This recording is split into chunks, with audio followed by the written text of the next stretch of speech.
बोलो जयकारा बोल मेरे श्री गुरु महाराज की जय। श्रुति में एक वचन आया है, तमसो मां ज्योतिर्गमय। यह परमात्मा के चरणों में प्रार्थना की गई है कि हे प्रभु, हमें अंधकार से प्रकाश की ओर ले चलो। अंधकार और प्रकाश से यहाँ क्या अभिप्राय है, इसको समझने की आवश्यकता है। सृष्टि की जितनी भी रचना है सब द्वंद्वमय है और संसार में प्रत्येक वस्तु का विलोम विद्यमान है। सत्य है तो असत्य भी है, सुख है तो दुख भी है और जीवन है तो मृत्यु भी है। इसी प्रकार संसार में ज्ञान और अज्ञान का तथा प्रकाश एवं अंधकार का द्वंद्व भी विद्यमान है।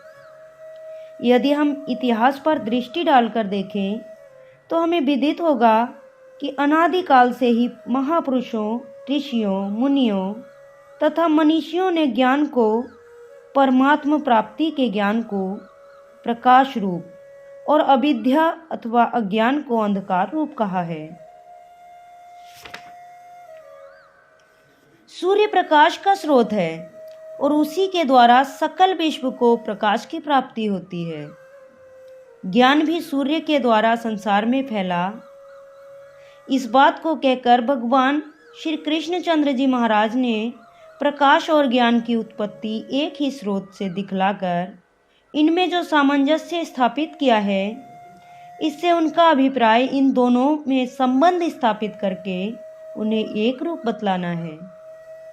जिस प्रकार सूर्योदय के उपरांत प्रकाश फैलते ही रात्रि का अंधकार नष्ट हो जाता है, उसी प्रकार हृदय में ज्ञान का प्रकाश होने से वहां विद्यमान अज्ञान का अंधकार भी नष्ट हो जाता है।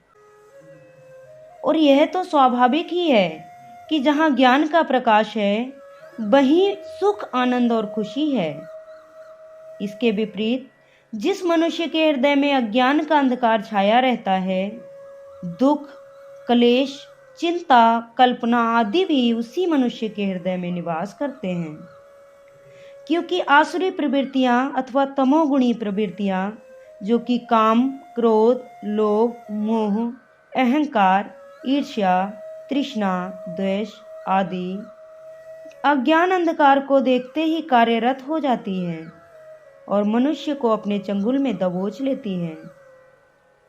इसीलिए भगवान के चरणों में यह प्रार्थना की गई है कि हे प्रभु, हमें अंधकार से प्रकाश की ओर ले चलो। इसका वास्तविक तात्पर्य यही है कि हमें अज्ञान अंधकार से निकालकर ज्ञान प्रकाश में ले चलो, जिससे कि हमारा जीवन सुख एवं आनंद से भरपूर हो जाए। दुष्प्रवृत्तियां हमारे हृदय में प्रवेश ना कर सके और हमें दुखों, कष्टों से ग्रस्त ना होना पड़े। और जीव का यह अज्ञान अंधकार तब तक दूर नहीं होता जब तक उसके हृदय में गुरु ज्ञान का प्रकाश नहीं हो जाता। क्योंकि महापुरुषों तथा मनीषियों ने ऐसा कथन किया है कि पूर्ण सद्गुरु ही ज्ञान का स्रोत एवं ज्ञान का भंडार हैं। उनकी कृपा के बिना मनुष्य की आंतरिक सृष्टि में अज्ञान का गहन अंधकार छाया रहता है। सतपुरुष श्री गुरु अंगद देव जी महाराज के वचन हैं, जे सौ चंदा उगवई सूरज चढ़े हजार, ऐते चानन हो दियां गुर बिन घोर अंधार। अर्थात यदि सैकड़ों चंद्रमा और सहस्रों सूर्य एक साथ उदय हो जाएं, तो इतना प्रकाश होने पर भी सद्गुरु के बख्शे हुए ज्ञान के बिना मनुष्य के आंतरिक जगत में घोर अंधकार छाया रहता है। परम संत श्री कबीर साहब जी के भी वचन हैं कि कोटिन चंदा उगवें सूरज कोटि हजार, सतगुरु मिलिया बाहरे दी सत घोरे अंधार। अब यहाँ यह समझ लेना भी आवश्यक है कि ज्ञान क्या है और अज्ञान क्या है। इस विषय में महापुरुषों का कथन है कि ज्ञान वह है जिसके द्वारा मनुष्य को इस वास्तविकता का बोध होता है कि वह वस्तुतः सच्चित आनंद रूप आत्मा है और सच्चिदानंद घन परमात्मा का अंश है। संसार की समस्त रचना असत, मिथ्या एवं नाशवान है। सत्य एवं नित्य केवल केवल परमात्मा की जात है, जैसा कि सतपुरुष श्री गुरु नानक देव जी महाराज ने भी फरमाया है। आदि सचु जुगादि सचु, है भी सचु नानक होसी भी सचु। वह परमात्मा ही एकमात्र सत्य स्वरूप है। जब आदि में कुछ नहीं था तो भी उसकी सत्ता थी। चारों युगों, सतयुग, त्रेता युग, द्वापर युग और कलयुग, इनसे भी पूर्व वह सत्य स्वरूप परमात्मा विद्यमान था। आज भी वह विद्यमान है और भविष्य में भी उसकी सत्ता स्थिर रहेगी। उसी सत्य स्वरूप परमात्मा को प्राप्त करने के लिए जीवात्मा को मनुष्य शरीर मिला है।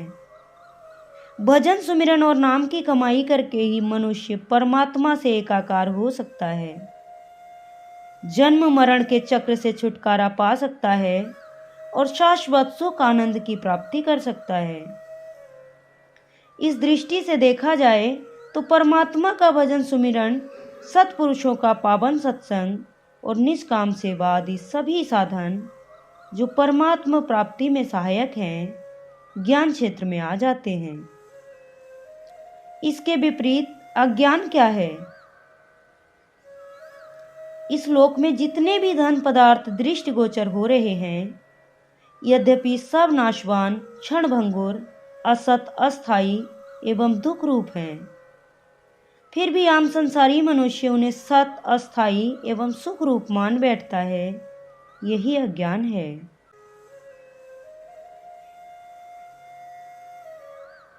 ज्ञान और अज्ञान का निर्णय करते हुए भगवान श्री कृष्णचंद्र जी महाराज फरमाते हैं कि अध्यात्म ज्ञान में नित्य स्थिति और तत्व ज्ञान के अर्थ रूप परमात्मा को ही देखना, यह सब ज्ञान है, और जो इसके विपरीत है वह अज्ञान है। आम संसारी मनुष्य ज्ञान की इस स्थिति से दूर रहता है। वह परमात्मा को, अपने वास्तविक स्वरूप को, जीवन के वास्तविक उद्देश्य को भूले रहता है। शरीर को ही अपना वास्तविक स्वरूप समझकर वह माया, काया तथा उनसे संबंध रखने वाले असत पदार्थों में आसक्त हो जाता है। उन्हीं के लिए सदा यत्न करता है और उनमें ही सुख आनंद की खोज करता है, जबकि वस्तु स्थिति यह है कि उनमें सुख का लेश मात्र भी नहीं है। प्रत्युत दुख ही दुख भरा हुआ है। परिणाम स्वरूप वह इस जीवन में भी सदा दुखी एवं परेशान रहता है तथा मरणोपरांत भी अनंत काल तक नीच योनियों में भटकते हुए दुख, कष्ट और यातनाएं सहता रहता है। उसे सुख की प्राप्ति कभी नहीं होती। भगवान श्री कृष्णचंद्र जी महाराज उद्धव जी के प्रति कथन करते हुए कहते हैं कि जितने भी सकाम और बहिर्मुख करने वाले कर्म हैं, उनका फल दुख ही है। जो जीव शरीर में अहंता, ममता करके उन्हीं में लग जाता है, उसे बार बार जन्म और मृत्यु की प्राप्ति होती है। ऐसी स्थिति में जीव को क्या कभी सुख मिल सकता है? कदापि नहीं। अनादिकाल से शरीर के साथ आत्मा का जो तादात्म्य अभ्यास हो रहा है, उस अभ्यास के कारण ही मनुष्य भूलवश शरीर को अपना वास्तविक स्वरूप समझ बैठा है और ऐसा समझकर शारीरिक एवं ऐन्द्रिक भोगों में ही सच्चे सुख आनंद की खोज कर रहा है और उन्हीं में अपनी सूरत लगा बैठा है। इसी कारण वह जन्म मरण के चक्र में भी भ्रमण करता रहता है। शरीर को अपना वास्तविक स्वरूप समझने का एकमात्र कारण जीव का अज्ञान ही है। जब तक इस अज्ञान की निवृत्ति नहीं होगी, तब तक देहाध्यास की निवृत्ति भी नहीं हो सकती, और अज्ञान की निवृत्ति तभी होगी जब मनुष्य के हृदय में ज्ञान की निर्मल ज्योति जगमगाएगी। हृदय में ज्ञान का विमल प्रकाश होने पर ही मनुष्य को इस तथ्य का बोध होता है कि जिस शरीर को अज्ञानवश वह अपना वास्तविक स्वरूप समझ बैठा था, वह यथार्थ में उसका वास्तविक स्वरूप नहीं है। वह तो वास्तव में आत्मा है और परमात्मा का अंश है तथा परमात्मा का अंश होने के नाते सच्चित आनंद रूप है। जब उसका यह अज्ञान जनित भ्रम दूर हो जाता है तब वह अपनी आत्मिक अवस्था में अवस्थित हो जाता है और तब उसे सुख आनंद की खोज में कहीं भटकना नहीं पड़ता। सुख एवं आनंद तो मनुष्य के अपने भीतर ही विद्यमान है, परंतु वह उसकी खोज बाह्य जगत के असत पदार्थों में करता है। महापुरुष फरमाते हैं कि यह जीव की अज्ञानता नहीं तो और क्या है कि जो वस्तु उसके घट में विद्यमान है उसकी खोज वह अपने अंदर ना करके बाह्य जगत में करता है। जिस प्रकार कस्तूरी तो वस्तुतः मृग की नाभि में विद्यमान रहती है, परंतु वह इस तथ्य से अनभिज्ञ उसे बाहर ढूंढता है और इसी चक्र में दुखी एवं परेशान होता है। उसी प्रकार मनुष्य भी सुख आनंद की खोज अपने घट में ना करके बाह्य सांसारिक पदार्थों में करता है। जब सुख आनंद की खोज ही गलत स्थान पर है तो मनुष्य को सुख आनंद की प्राप्ति क्यों कर हो सकती है। अब प्रश्न उत्पन्न होता है कि मनुष्य को ज्ञान की प्राप्ति कहाँ से होगी। इसके उत्तर में संत कहते हैं कि जैसे सूर्य से ही प्रकाश की प्राप्ति संभव है क्योंकि वह प्रकाश का स्रोत एवं केंद्र है, उसी प्रकार जो ज्ञान का स्रोत अथवा केंद्र है उसी से मनुष्य को ज्ञान की प्राप्ति हो सकेगी। और ज्ञान के वे स्रोत हैं समय के पूर्ण सद्गुरुदेव। उनकी चरण शरण ग्रहण करने, उनके पावन वचनों की पालना करने और उनके द्वारा प्रदत्त सार शब्द की कमाई करने से मनुष्य के हृदय में ज्ञान का निर्मल प्रकाश हो जाता है। मनुष्य के हृदय में जैसे ही ज्ञान का प्रकाश हुआ कि आसुरी तथा तामसिक कुप्रवृत्तियां वहां से काफूर हुई और मनुष्य के दुखों, कष्टों, कलेशों तथा चिंताओं का नाश हुआ। सत्पुरुषों के वचन सूर्य की किरणों के समान हैं, जो मनुष्य के मोहजनित अज्ञान को तत्काल नष्ट कर देते हैं। गोस्वामी तुलसीदास जी कथन करते हैं, संत सत्पुरुष पाप, ताप तथा सब प्रकार के दुखों का नाश कर देते हैं। उनके सूर्य के समान वचन मोह अज्ञान रूपी अंधकार को दूर कर देते हैं। गोस्वामी तुलसीदास जी का कथन है कि ऐसे सद्गुणों से भरपूर संत सत्पुरुषों के अपरिमित गुणों का वेदों में भी गायन किया गया है।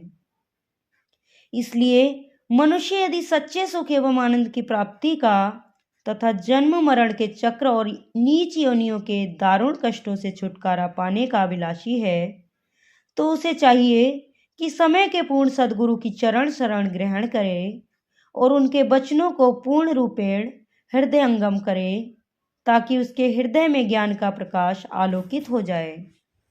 हृदय में ज्ञान का प्रकाश होने से उसका यह जीवन भी सुख एवं आनंद से व्यतीत होगा और वह अपने वास्तविक लक्ष्य अर्थात परमात्मा की प्राप्ति करके अपना परलोक भी संवार लेगा।